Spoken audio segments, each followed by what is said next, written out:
Good evening, everybody, and welcome to the Metaphysical Hour. I'm Julia Cannon, and today is July 7th.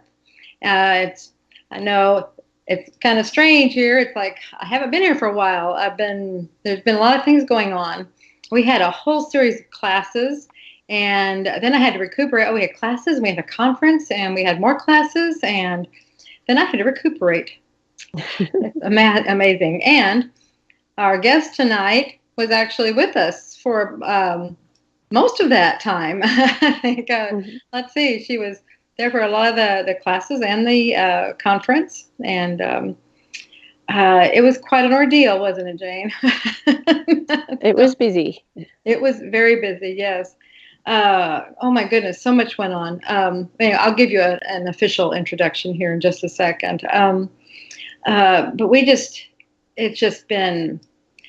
I just needed some recuperating time, and I appreciate you all being patient with me and allowing me that time to come through that. And we're doing something new. We're on video. If you hadn't noticed. Yeah, I know. Isn't it fun? Yeah. This is Don, the producer, has been saying we can do this, and I've been shy about trying it. So we thought, well, let's try it. Let's go ahead. And this is actually a pre-recorded show. We're actually doing it now, Jane. I know this isn't something that you celebrate. You probably know about it, but this is the 4th of July here in America. Mm-hmm. Independence Day. Oh, we're doing fireworks and everything tonight, and the country is. We did ours a few nights ago. We did our celebration. We always do that. We move our holidays around, meaning our family. We've always done that. It's allowed. You can move holidays around. It's okay. It's allowed. Okay. I promise it's okay. Right. Some people think, no, you can't do that. It has to be right here. No, it's okay. You can move it to work however works for you. Anyway, so this just happens to be what is working for us for the show because, let me make a few announcements, but it's because what works for our guest tonight. Sometimes it's just how you have to do it, and you have to move things around. And this is perfect, actually, because today's a holiday in America, so I've had today to kind of be off and a little bit leisure, whatever the word is. And so it allowed me to prepare and get ready and do this. We have a class coming up this month in, Maple Ridge, Canada, which is close to Vancouver. And that's a level 1 companion class. So that's some of those new ones that we have going. So if anybody's interested, we have that's very limited seats. I think we might have just one seat left in that class. So if you're interested, go sign up for that class. So because those are going very quickly, and then we'll talk more about that later. And we do have some more classes coming up in. Oh, let's see. We have a lot of things coming up in September and October, and into November. A whole lot of things, and that's where Jane comes in again there. So that's why we have her on. Also, we've got a lot of things going on, don't we, Jane? We do. We do. Yeah, we're not stopping. I mean, my goodness, this thing is just everything is just crazy busy, and so many things going on. So anyway, my special guest tonight, been very excited to get to know. Let's see. You took first of all, you're QHHT practitioner, and I'm going to let you tell your story. But I remember meeting you. First of all, Jane is from Japan. I mean, she lives in Japan, but she's from Australia. Okay, so that right there makes for an oddity, as if.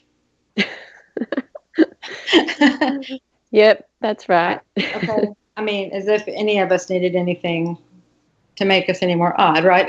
We're all an oddity, okay? But that's right. Always made you different. You were always intriguing because you're Australian and you live in Japan. but let's see. We first met. You took your level 1 class in Japan. We were over there, and I'm trying to remember. Was it 2000? 13. Was it 13? Yep. The level 1. That's right. Yeah, with Dolores. Yeah. Okay. It seems longer ago than that. My goodness. Okay. I know. And then level 2, was that when I came back in the next year then? Okay. Yep, that's all right. And then we were trying out the Skype system with Mom. That's right. Okay. All right. So, and that was that was really a different thing we were doing. I was doing a whole tour. I think I did China, Taiwan, Japan. I don't remember if I did Australia, but something's telling me I did. I don't remember. I was doing a whole lot of things. I did a lot of trip, and then I came home, and then I immediately started a class here in the States as soon as I got back. But anyway, so you were in that class, and because what made you stand out? You always stood out because you were Australian in a Japanese class. So you always stood out because you spoke English. I could speak to you. Yeah. Well, not only me, there are others. There are a few others who are really good at English too. Pardon? There are a few others who speak English too, not just me. But yeah, maybe I'm the only native. There was one more. There was Derek. Okay. Yeah, but you were, I don't know, it was just like kind of like you took me under your wing, and you just kind of made sure I was taken care of, especially in 2014. It was like I needed, I was like, and I remember people who do that when they do that with me, it's like, and I think you did that because it was like, you're being very protective of me, it felt like, okay. and so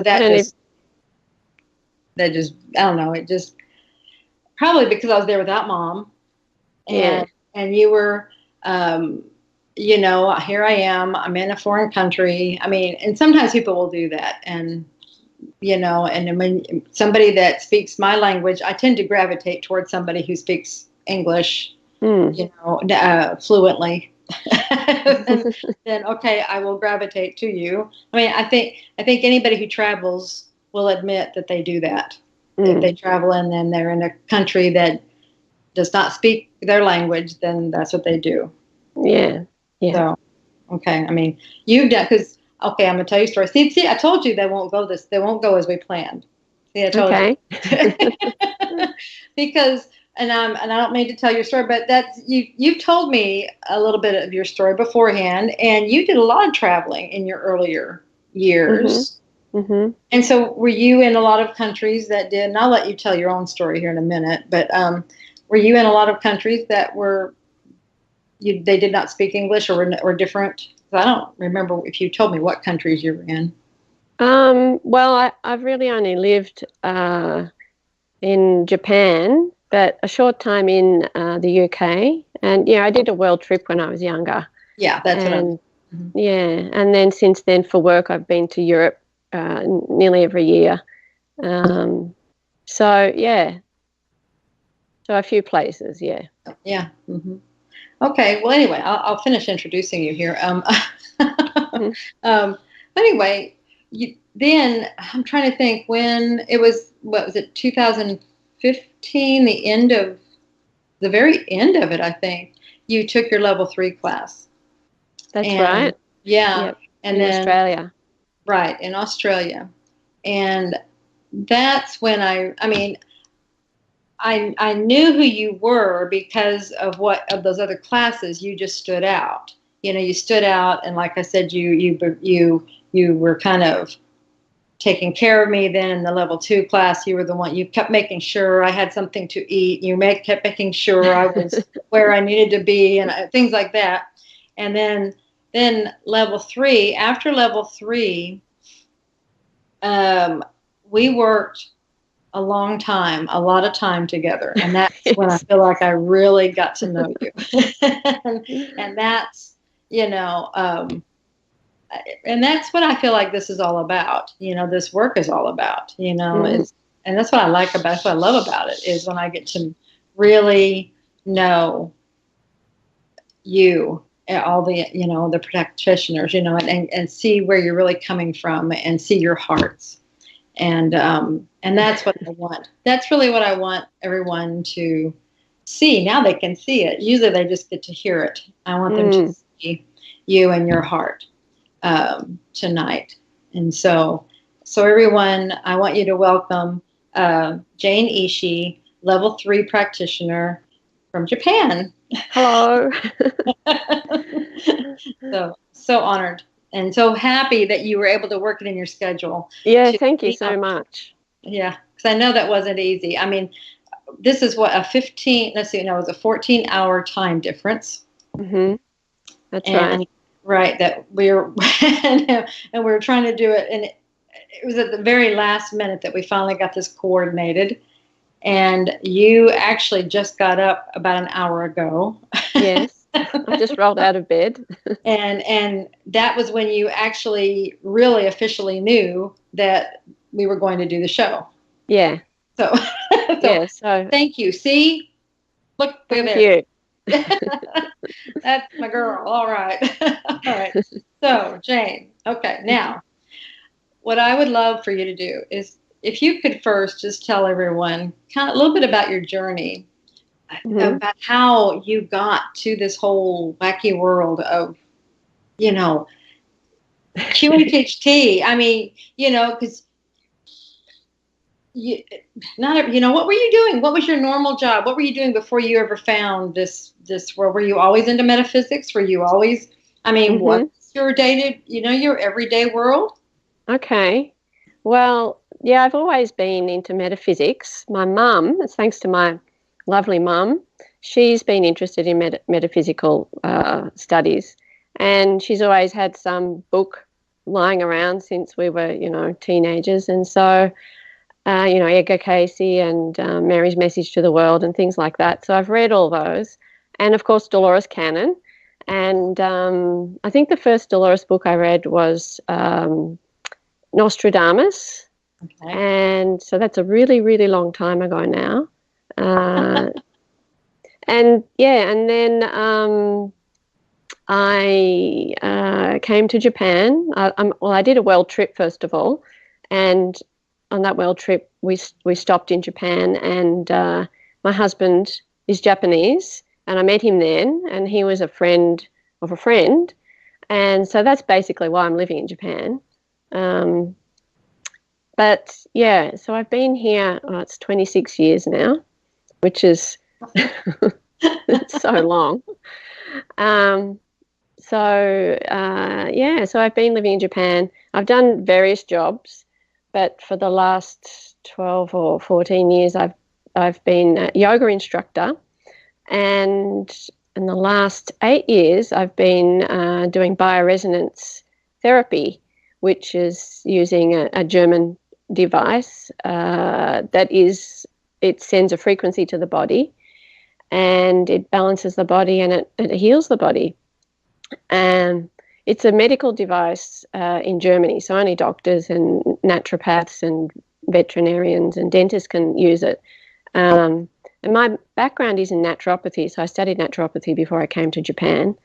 Okay. So after a few years of kind of getting used to Japanese life, I guess I kind of fell into what I love, which is the healing work with the bioresonance and yoga. And then, I guess it was 2013, that year that Dolores came to Japan and did her training. I just picked up a Dolores book. Dolores's book when I went back to Australia. I just went into a bookshop, and then there was a new one. I thought, oh, that's interesting. I'll just have a look at that. And then it talked about having spontaneous healings. And, oh, God, somebody trying to call me. And so I was really interested in the spontaneous healing aspect because that's my work. So I read the book and I thought, wow. And I thought, wow, I should do Dolores's program. And it just happened that she was coming to Japan that year, a few months later. So it just was, I guess it was meant to be. Mm-hmm. So I did level 1, and as you said, I did level 2 and then level 3. And in the beginning, level 1, I just thought I'd go along and see what it was, what it was all about. And I didn't actually expect to be using it like as a therapist. I didn't think that I would be doing it for therapy. I thought that I would just keep on doing what I was doing, and maybe there were some aspects that I could use. But after you graduate from doing a quantum healing hypnosis technique program, well, you guys put our name on your website, and when that happens, people just come. So basically, that's why I've been doing it,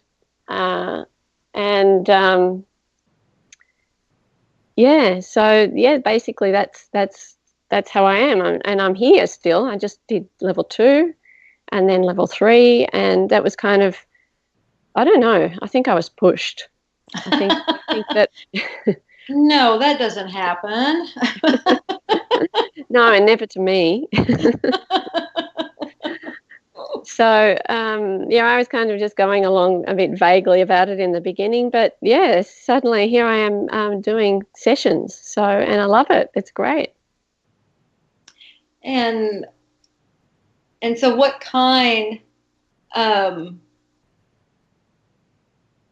well, before we get into that, okay, so have you seen, because I have, but have you seen like a change or anything happening to you as you've gone through this whole process of from level 1 and through the different levels? Yeah. I think, it's kind of hard to see how you've changed. I think maybe others can see it better, but I feel that I've always kind of known that I've been wanting to be on this kind of path. And I had a few years of getting used to Japanese life and, homesickness and stuff like that. So that kind of, I was kind of, my focus was just kind of integrating in here and finding my niche, finding my job, friends, etc. And that took a few years. And looking back, I can see that I really needed that time. And then suddenly it kind of swung back and like I'm focused. And so now it's time to move in that direction. So, I think that's there's a timing for everything. Mm-hmm. Well, and I've just seen you. It just seems like you've just come out even more. I mean, as far as like it's like there's a I don't know. It's a transformation. It's something happened, and it's like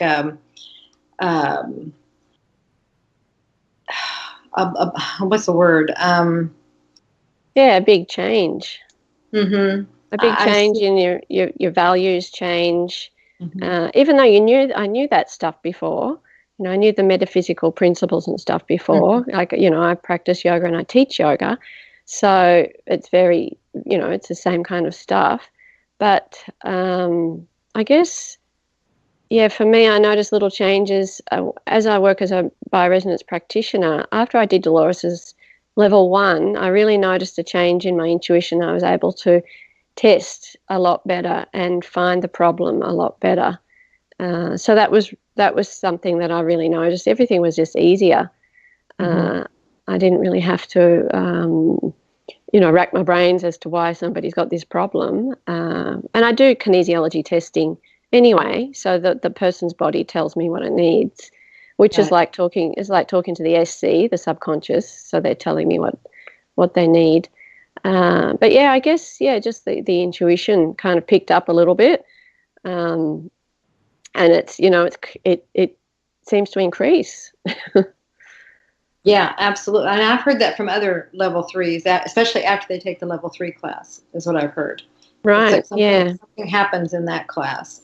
I don't know why that class, but it seems to happen there. I don't know. Maybe if it's because of the commitment. I don't know. I don't know what it is. Why? But people said that all of a sudden it's like there's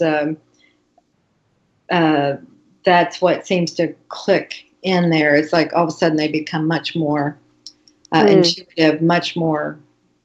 All of that seems to go up many degrees. Right. So, well, maybe for the benefit. Yeah, maybe it was a bit before for me, but yeah, certainly since level 3, things have changed, and yeah, I feel like I've been pushed. And you know, we've talked a lot earlier in Manchester this year about coming out. Yes. And yeah, so that's kind of something that I've been thinking, oh, do I really have to? So that's kind of a struggle for me. So and doing this interview, I was thinking, oh no, what if I say something I regret? But I asked my subconscious to help me with that, so I don't. Yeah. So that's what your fear has been about coming out. Yeah, I guess so. Yeah. And also getting a balance of everything, because I'm doing yoga and I'm doing bioresonance and now I'm doing quantum healing, and the quantum healing is getting busier, and it's getting a balance. And what do I really love doing? And so that's Yeah. No, that's a good question. Working it out. Yeah. And that's been our ongoing conversation, hasn't it? Yes. That's what the universe keeps asking. It's what. Yeah. What is it? Yeah. Yeah. And see, that's good, because we know that there are a lot of people with that same question. So that's why. Yeah. So it's really about, it's not what can you do or what can't you do. It's about what you want to do. I think, because you can do anything. Right.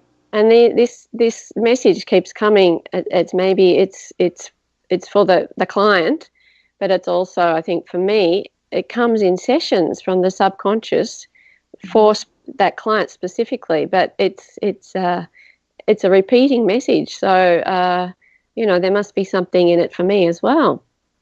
So sometimes I feel like they're hitting me over the head. Yeah, they do that sometimes, don't they? They do. Yeah, they send a lot of mirrors. They do. We were talking about that too. Yeah. But that's how we learn. Yeah. And we continue to get those until we finally get the message. But it's us doing that. I mean, we're sending ourselves, we're providing ourselves those mirrors, those wonderful mirrors to learn from. Exactly. Sending ourselves those messages. And it's just for us to finally go, duh. Duh. Yeah, but you kind of have to you need to be aware, and if you're not aware in the beginning, which a lot of people aren't, then the message keeps coming, and then when you finally get it, it quietens down, and leave you alone for a while. Right. Yeah. Yeah. Till your next one, to the next message that you need exactly. To have. Yeah. And but one of the things that I've seen a lot more from you, what I feel like is more heart-head integration. Oh, okay. Yeah, it's like, because where before it's like it was a lot, because it was a lot more from the mind, a lot more from, it was like very technical, very, I'm da da da da. And I feel like now you're getting a lot, it's more, you're really integrating the heart, and and that's coming through so much more. And that's what I'm saying. I want people to see your heart, because you have a beautiful heart. Oh, thank you. Yeah. And that's what QHHT is all about. The two start integrating, and it does it beautifully. So, yeah, and it makes everything so much easier too. Absolutely. because you don't worry so much about, oh, am I doing it right or not doing it right? And yeah, you don't worry. And you don't have to worry about, am I going to say something wrong? Am I going to do something to look foolish? Am I going to?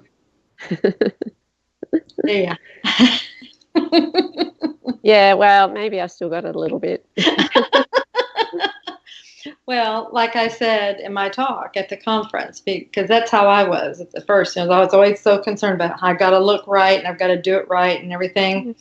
And so they would purposely do things to make me look so foolish. And I was just like, it would be this just full stream of energy that would come in where I couldn't talk. I would be a blabber. I would be blah, blah, blah, I couldn't speak. It would just, or I couldn't. There was just no stream of thought. It was just a mess. And you listen to these shows. You've heard how I do, how I've done. That energy. Sometimes it just comes on. My brain will fall out many times at the beginning of the show. And that was because I was trying to be perfect, or I was so concerned about how I was appearing, how I was looking, how I was going to be, I was so concerned about that. And they were like, get over yourself. That is not what matters. Just don't worry about it. Just be you, come from your heart. That's all that matters. And so that's, don't worry about any of that stuff. Yeah. So that's good that I'm glad you were willing and you're able to admit that and say that, so that we could teach from that, because that's a lot of people have that hang up.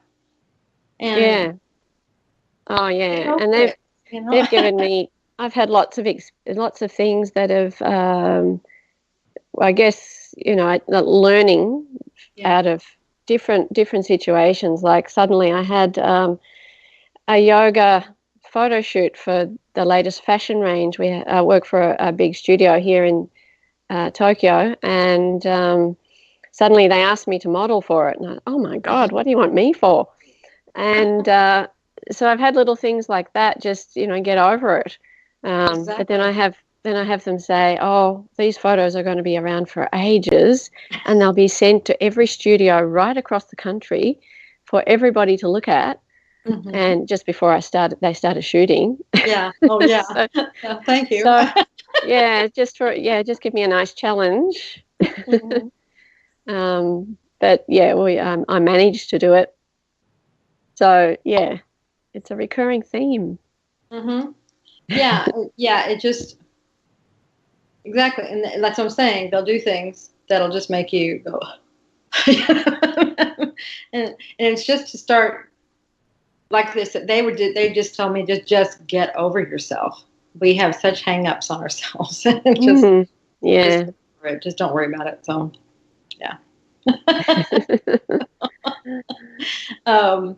so let's go. Let's talk about your sessions. Okay. So, have you had? Because I always love to talk about healing sessions, first of all, and then we can talk about some of your favorite ones and however you want to talk about it. So, have you had healings happen in your sessions? Had any healings? Yes, I have. I've had a person who has had just achy left arm and left leg, and a tumor in the left kidney. And when she got off the table, she said, oh, it's all gone. She was shaking her hand, and there was no reason actually that she had this heaviness in the left side, and she'd been to the doctor and etc. The doctors couldn't find anything wrong with her, but she just woke up, got off the bed, and it's gone. So that was nice. That was something that I noticed straight away, because she just she was just so much lighter straight away. But generally, I think everybody gets off the bed. They look better. They look full of energy. They have kind of a nice shine or glow to their face, and they look different. I think they actually look younger. Mm-hmm. And I get them to go and look in the mirror, and they, oh yeah, I do. I do. I do look like I've had a good sleep, and yeah. But yeah, for some people, I really notice that very strongly, and it lasts if I see them later. If there's somebody I see, on a regular basis, like yoga, it lasts, and it's amazing. But yeah, I've had a lot of the SC agree to lots of healing, but of course it depends on the. Sorry? Let me go back to that one that you're talking about, where she had the left-sided and the tumor. Do you remember what,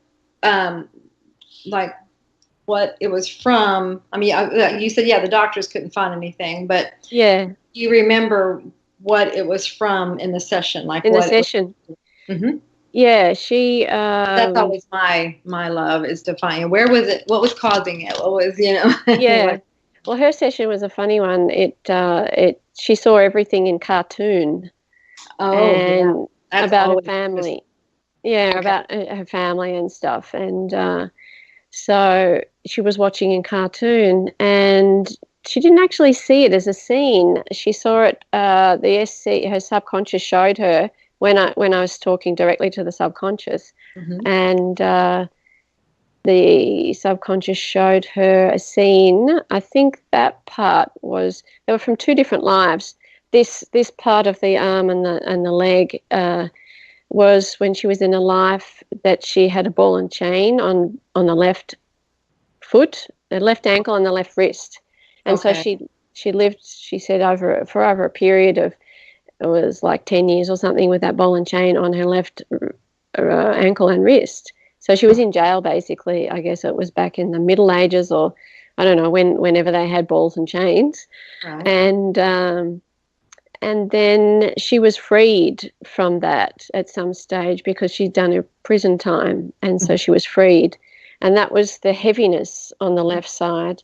And you could imagine if you had a ball and chain on your ankle and wrist for 10 years, it would ache. Sure.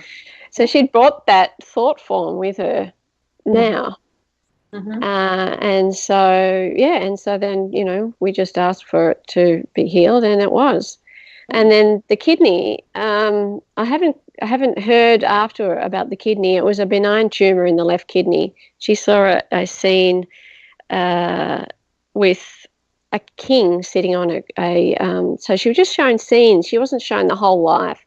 But it was a king sitting on a throne wearing a beautiful gold crown. It was sparkling, and he was flanked by, guards. And anyway, she was like I think she was a man, a poor peasant, and looking at the crown, and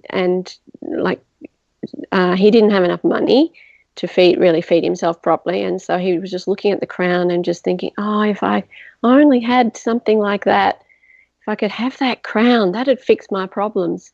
So he lunged at the king and tried to steal it. And of course, there were guards there, and it wasn't a very good idea. So they stabbed him, and I guess it was the left kidney. So it was being healed. The SC agreed to heal it. And I said, how are you doing it? And they said, we're just picking out the grass, because when the person fell down, it got like a tuft of grass or a ball of grass stuck in there, and that caused the tumor.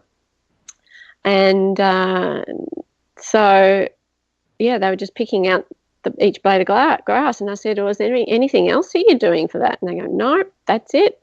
That's it. and it's, it's weird. It's very weird, but yeah, I should catch up with her to see if she's had it checked. Well, if she's not gotten back to you, it's probably fine. But, isn't that amazing? Yeah. Okay, and you're about to tell me about something else. I'm always just really interested about where they come from. So it's always, Yeah, it's very interesting. Yeah. Maybe I just wanted to say something else about getting into this. I'm into healing, and I have a background in naturopathy. Right. But I've been interested in Dolores' stuff, but talking about past life stuff is, it's kind of airy-fairy, and do past lives exist, and, stuff like that. And, I had a problem. This is part of the coming out stuff. I had a problem with this for a long time, talking publicly about this. And I think that if it wasn't for Dolores's work and the evidence that she'd found and the healings that she'd gotten from her work, plus the repeated similar messages that come through different people, different sessions that she did all over the world, that's evidence. Those people don't know each other, and she did thousands of sessions, and that's what attracted me to this form of healing, because it was repeated through the mouths of different people. And now we also have that baseball player. It was a practitioner in the US who had a session, and then that famous baseball player. What was his name, Julia? I can't remember. Was it Lou Garrett? Yes, that's right. Mm-hmm. And so they were actually, this person was able to tell intimate details of his life that nobody would usually know. And that's been checked now. And aren't they making a movie out of that story? I think so, yes. Yeah. And so that's why I was attracted to this, because there's that kind of repeated message, and there must be something to it. Through talking through the subconscious, the different people's subconscious give similar messages, and some quite often the same message, almost, quoted exactly the same.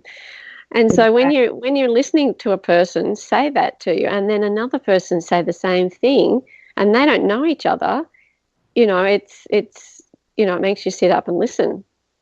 So if there were more medical people who were willing to look at this, because there is evidence here, I think that'd be great. Well, that's what Mom used to say. It's like, she goes, isn't that what they call scientific evidence? Exactly. It's repeated over. Isn't that what they say is proof? You just have to keep repeating something over and over, and it keeps coming out the same. I mean, isn't that evidence? Exactly. And it's not just Dolores' sessions, it's all the practitioners who are doing this work are getting the same messages too. So it's not just Dolores getting the same, not that she got the same message over and over again from different people, but it's us as well. So there's a lot to this. I think people should investigate more into this technique. And I think they are. It's shifting. I mean, it is catching the attention of more people. So, So anyway, she was just way ahead of her time. That was she was, and she was so brave. She was so amazing. She would go and sit, and she would tell a story, and she's great. She's I think the way that she was. And her age, she was like she's a grandma, right? And she was amazing the way she explained it, very logically and very easy to understand. Right. Yeah, I think she came across. I mean, it's like everybody says they identify with her as their grandmother or favorite aunt or something. So that's what she came across. And she was great at explaining it. Yes. Very easy to understand, very great at explaining in down-to-earth language. Yeah. So, and so, absolutely. But that's exactly it. It wasn't just her. It's the practitioners that are doing the technique like her. That are getting the same results. Yeah, exactly. So that's the amazing, fascinating for me. It's fascinating, and that's why I'm sitting here today. So if you're watching this and you're doubting that there are past lives, or there are other realms that we can't see, go and have a session. Yeah. Okay. So you just opened up something there. Okay. So, what was that? You opened it. Go and have a session. No, as far as other realms, other things. So that's a topic Oh, okay. right All there. right. Yeah. Which part of that topic are Well, you I mean, interested in, Julia?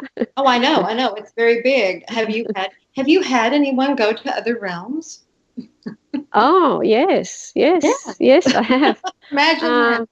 Um, I had a person who she was very interested. She just discovered Dolores's YouTube videos, Hmm. and there are a lot of YouTube videos. If you don't know, you can go onto YouTube and you can listen to Dolores, and you'll get the full story of how she made her technique, created it, and how she found out all this information, and she found out a lot about history as well. Uh, anyway, the girl who came to me, she just found Dolores and watched her videos, and so she was interested in the state of the planet at the moment. So there's a lot happening. There's a lot happening physically. The planet is, it's getting a lot of pollution, and also there's a lot of, there's, especially in America, there's a lot of polarity with the political system at the moment. Um, and this was a little bit before you had the election, but she wanted to know about what's the state of the world at the moment. And so she was her first scene, she was up in space wearing like an astronaut outfit. But she wasn't a human astronaut. She had a bird-like face, Oh, and she okay. was tethered to a ship, and she was looking down on Earth. And I said, "Well, what are you doing? How do you spend most of your time?" And she was collecting data. And I said, "Oh, well, what kind of data is that?" And she said, "It's data on the Earth." And I guess they were collecting data from the upper stratosphere, or I don't know, way up there in space. And I said, "Well, what do you do with the data?" And they said, "Oh, we just give it to our superior." And I said, "Oh, what does your superior do with it?" And she said, um, they they analyze it, and then they relay it back to people on Earth, so that the people on Earth know exactly what is happening here, because scientifically we don't have that level of we know it's polluted. I mean, you can go and do a few tests, but it's a higher level of technology that they have, and they're able to Hmm. give us more information, apparently. I said, all right, so how do you relay it back to Earth? And they said, oh, we meet some people in person. And I said, oh, do you? And I said, who do you meet? And they said, oh, top people from, political institutions. And I said, oh, is it one specific one, or is it, a few? Oh, no, a few. It's all over the world. So I guess governmental bodies Hmm. all over the world. And then she also said that they plant ideas in people's dreams. They show it to them in dreams of Hmm. what is happening. They get the information that way. And then the other way was through channeling. And these government bodies have these channels. And I said, oh, are these channels any good? Do they, is it like hocus pocus, or, do they, do they, get a good connection, and they're able to download this information? So I said, yeah, are they good, these channels? And she goes, only the best. So that was kind of interesting for Hmm. me, because you just think that everybody is ignoring the problem of what's happening here, but I guess there are people knowing. And I said, well, what do they do with that information? If they get that information, what do they do it? Do they just sit on it? And they said some do, and some are trying to let it out there and let people know. And so that's why we've got all these different technologies that are popping up to clean up pollution, and we're also becoming more aware. For example, I just saw India the other day, they banned plastic bags, which is fantastic. They did. Yeah, so there are a lot of ways that it's happening now. And so from this session, it was giving kind of a little bit of background information on the other, what's happening in the other realms. So that was interesting. Very interesting. Um, Yeah. Huh.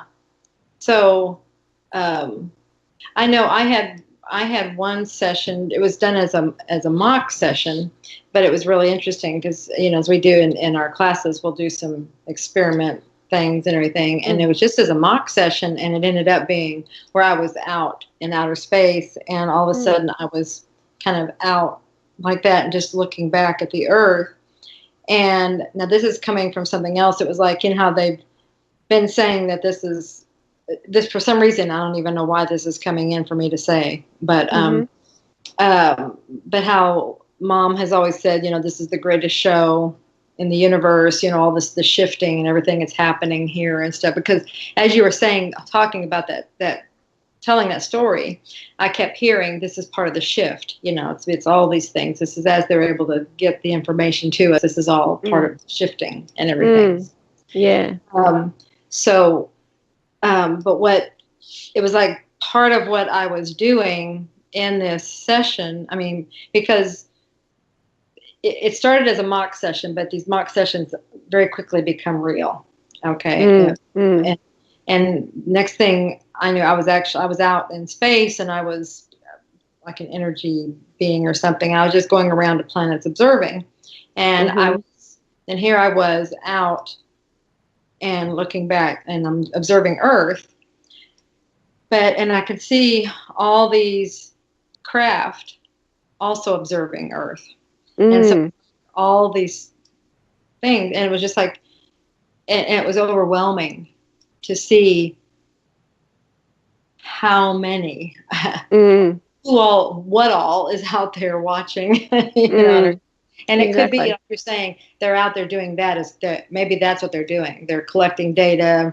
They're doing other things besides just watching. They're doing all these other, actually, they're doing tasks. I just saw all these craft. It was just oh my goodness, it was amazing. Yeah.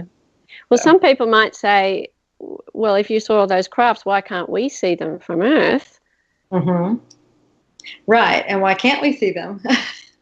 Well, you can sometimes. Some people can see them. And last year, I never see anything. I never see anything. I never hear anything.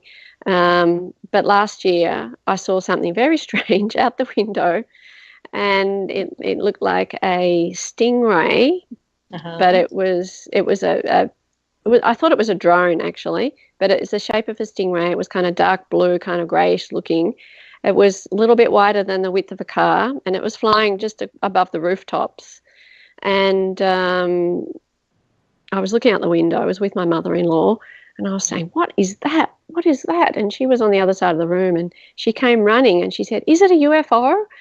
And as she was running, I was just watching it. And by the time she arrived there, it disappeared behind the building, just, over there in the neighborhood. And she didn't get to see it. I saw it. Right. And I thought, wow, that's strange. So I went home and I Googled drones on the internet to see what kind of shape drones there might be. I couldn't find a drone that looked like that. So I don't know, but the other day, last month, when I was walking home with my husband, we both saw something that was very strange. And my husband's a big skeptic, and he doesn't see anything. He doesn't feel anything. He doesn't believe anything weird. And he saw it, and he's like, "What's that?" And he said, "Oh, it must be a drone." So we were watching it. It was just it's kind of like this shape with two discs kind of joined together. It was very strange, and it was just moving along. Then suddenly it would go vertical, and it would kind of do something like this, and then it would come back up again and move along, and then do it again.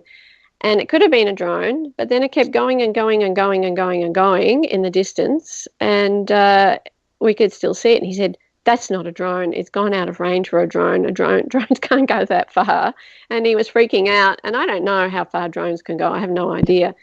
Maybe a military drone could. I don't know, but maybe it was a military drone. I have no idea. But yeah, I guess it's the frequency that you're in. Like that, right. I think these these craft are around us, but we may not be in a frequency to see them because it's a different frequency, and it's hard to explain because we live in a physical world and all we know is a physical world. And so, it's hard to explain to people who are non-believers. But if you see one, I'll tell you what, you start scratching your head and say, what on earth was that? Exactly. And that's what it's all about, is to start waking you up when you do see one. It's to startle you and to make you start asking questions and things, because they are out there. Like you said, why don't we see it? And it's because, they've told me we're ready to be seen by those who are ready to see us. Right. Yeah. And we're ready to communicate with those who are ready to communicate with us. So it's just a matter of desire. And so, like you said, it's a frequency thing. And their frequency is love. So it all comes from the heart. And so it's, Yeah. And in Dolores's book, The Custodians, which is about all these experience sessions that she had with people who had these strange experiences or missing time that they couldn't account for, I think she explains that, what was I going to say? It was about, the frequency, and also it happens when you least expect it.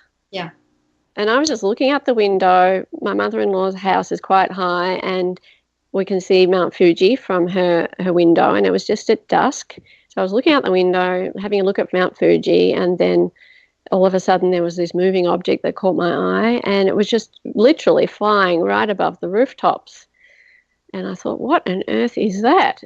Like it was really low. So, so I guess if you're open to it, right. It'll happen when you don't expect it. Right. Exactly. I think. Yeah. Because when it's kind of like, when you're looking for something, it's. If you're expecting it to happen, or you're on a UFO hunt, like for example, there's an area in Australia that apparently has a lot of UFOs. So if you're on a UFO hunt, you go there, you might not see anything because your expectations are too high. It just kind of pops out of thin air when you least expect it. Right. Yeah. I'm just now noticing what time it is, and it has gone by that fast. See, wow, I told you it would go by fast. Yeah. Very fast. Before we run out of time, can you want to tell everybody how they can reach you if they want to, if they have a session or talk or whatever, or communicate with you? Well, I'm listed on the Quantum Healing, the QHHT official site, and the DoloresCannon.com site. And they can reach me on Facebook. I think it's QHHT Jane. Okay. And I have a website, which is qhht-yokohama.com. So I do practice in Japan. I sometimes go back to Australia because that's where I'm from. So I do occasionally do sessions back in Australia as well.